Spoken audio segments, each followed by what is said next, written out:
Salut les amis, c'est Kendar et on se retrouve aujourd'hui pour le numéro 9. Et le numéro 9, c'est des pièces, je sais pas. On va voir ça, hein. Si c'est le moteur, si c'est la suspension, bref. Allez, je vais ouvrir.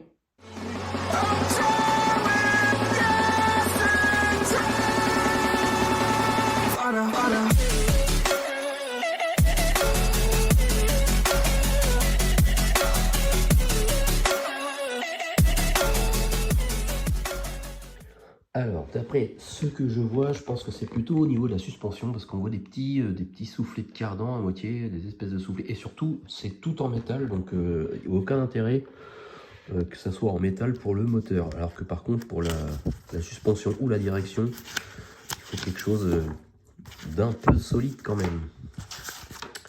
Alors, on va tout de suite voir ça. Système de suspension avant, donc voilà, on continue voilà, nous assemblerons les pièces de la fusée d'essieu avant gauche. Ok.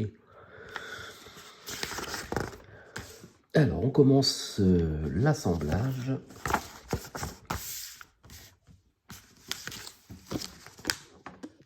En emboîtant l'axe de direction avant gauche dans la fusée d'essieu avant gauche, comme indiqué sur l'image. Donc, on prend la fusée.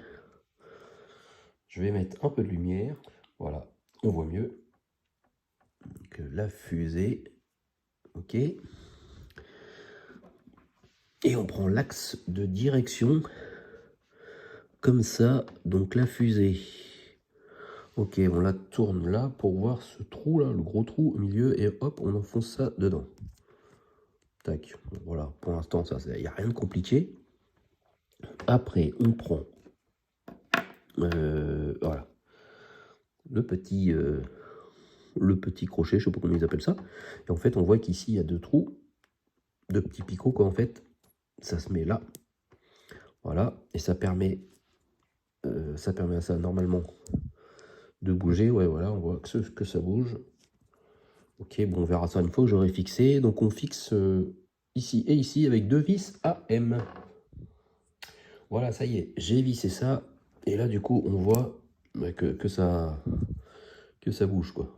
Bon, c'est pas non plus très fluide, mais je pense qu'avec la direction, et avec les roues, avec le poids et tout ça, ça va bouger facilement.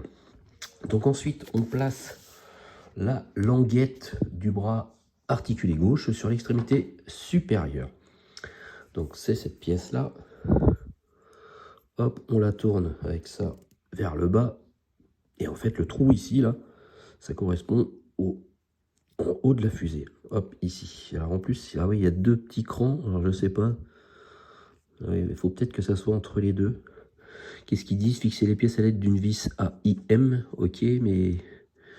Alors je vais mettre ça, l'axe comme sur la photo. On va dire que c'est un peu comme ça. Et ça, c'est un peu comme ça. Ouais, voilà. Donc il faut vraiment que... On voit pas malgré le flash, mais en fait, ici, il y a une petite encoche. Voilà, on la voit. Et là, il y en a deux. Donc il faut que ça soit au centre. Tac. Voilà. Et comme ça permet de bouger. Enfin, je pense que c'est comme ça. Et en fait, on met une vis AIM au-dessus. Voilà, ici, il y a un trou. On met ça. Voilà, ça y est. J'ai mis la vis AIM ici. Et en fait, maintenant, voilà, quand je tiens ça, voilà, tout tourne ensemble. En tout cas, ça fait un ensemble, ça a l'air assez qualitatif. Je trouve que comparé à la K2000, ça m'a l'air mieux.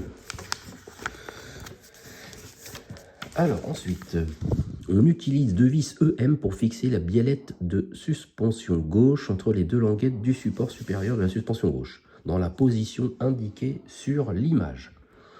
Alors on prend ça, il y a un sens, parce qu'on voit que c'est un petit peu de travers, mais c'est normal. Enfin sur le... je regarde quand même, ouais, sur la photo, il est symétrique. Quand on regarde, enfin, il est droit, quoi. Et moi, quand je regarde le mien, bon, on voit qu'il est quand même de travers, mais c'est bon, apparemment c'est fait exprès, mais on voit qu'il y a un côté plus long ici. Donc le côté plus long, il est là. Alors je vais mettre ça dans cette position-là. Ça, il faut qu'il y ait le petit trou, le petit rond au-dessus. Et donc apparemment, on met ça dedans. Comme ça, voilà. Et on met 2 vis EM, une là et une là.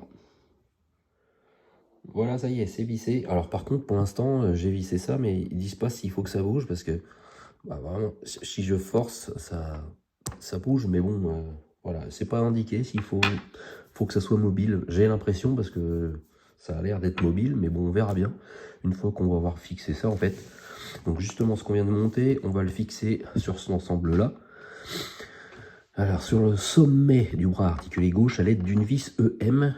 Et donc la vis EM, justement, elle va se mettre dans le petit trou ici. Et en fait, ici, on voit qu'il y a un trou là. Donc, on met ça comme ça. Je regarde quand même, ouais, il faut que ça soit derrière. Hop, on met ça comme ça. Voilà. Et on met la vis ici, la vis EM.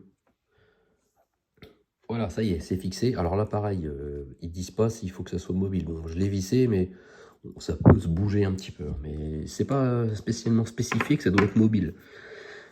Donc, je ne sais pas. Donc maintenant, on aligne l'axe de direction avant-gauche avec l'extrémité libre du bras de contrôle inférieur avant-gauche. Donc en fait, il faut qu'on reprenne ce qu'on a monté la semaine dernière. Voilà, cette partie-là. Je regarde dans le sens, c'est bien dans ce sens-là. Ça va ici. Et en fait, là, le petit...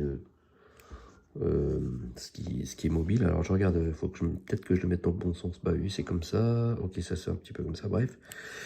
Bon, ben ça se met là-dedans. Ok, et on met une vis AIM en dessous de ça. Voilà, ça y est, j'ai mis la vis, et là pour le coup, même serré à fond, là vraiment ça bouge, bah, c'est fait exprès. Hein. Donc je pense que c'est surtout peut-être que cette partie-là qui va bouger. En tout cas, ouais, c'est pas mal. J'espère qu'un jour, enfin un jour c'est normal, c'est obligé, mais qu'on va fixer la jante, parce qu'on a une jante pour l'instant. Et c'est pas terminé, parce qu'on a encore quelque chose d'autre à faire. On place le cache-poussière extérieur gauche sur le pivot indiqué sur l'axe de direction avant gauche. Donc ça, c'est le cache-poussière. Il a un trou, et il se met... Voilà, sur le picot qu'on voit ici, là, le gros picot là, celui-là. Ça se met dedans, ça s'enfonce dedans. Ouais, ça c'est en plastique, hein, c'est juste, voilà, ça fait l'effet. Hein. Mais il n'y a pas de vis à mettre, donc ça c'est pas mal. Et du coup, c'est tout. On doit conserver le cache-poussière intérieur gauche et l'arbre d'entraînement avant gauche pour la suite du montage. Bon ben voilà, voilà ce que ça donne. Bon, ça commence à ressembler à quelque chose. Voilà. Bon, alors ce qui est dommage encore une fois, c'est qu'on doit conserver ces pièces là. Il faut trouver un endroit pour ne pas les perdre.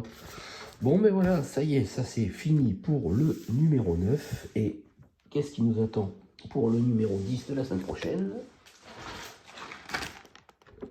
Voilà, donc ça c'est, là on repart sur le moteur, parce que là je vois bien des turbos. Bon voilà, on voit des collecteurs, bon bref. Ça sera sur le numéro 10, la semaine prochaine. Bon ben, merci les amis de m'avoir suivi, et ben, on se retrouve la semaine prochaine pour le numéro 10. Allez, passez une bonne semaine, salut salut.